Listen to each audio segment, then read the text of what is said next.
Jambo la pili, mimi nimefika hapa kwa sababu nyinyi watu wa Embu muliniambia kwamba hata ingawaje stadium yetu ilikamilika, bado kuna sehemu mnataka ikamilishwe, na tayari tumeweka kandarasi mpya ya milioni 41 na nimekubaliana na gavana wa Embu huyu Karinda ya kwamba tutajenga hiyo stadium, tutaongeza ile equipment yote inatakikana pale, ndio tuendelee mbele kama watu wa Embu, mkiwa na stadium yenu inaendelea sawa sawa.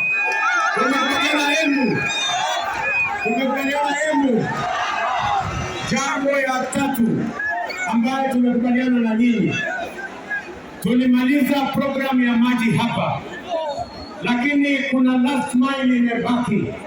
Hiyo last mile iliyobaki sasa tumetafuta pesa kutoka Africa Development Bank, na huyu Karinda alikuja kuniambia mnataka tuongeze pesa hapa Embu Town ndio tupate maji kufika kwa manyumba zaidi.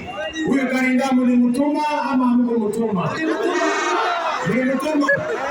Hapo nione wao wanasema tulimtuma.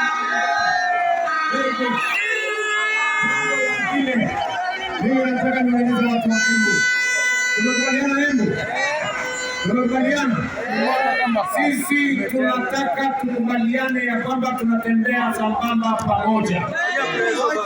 Bali na kujenga soko, bali na kuweka stima, pia ni barabara zenu za hapa Embu Town na Embu Manyata na Embu kule Bujenjes. Na leo asubuhi mimi nilianza na maji ya watu wa kule Mbele.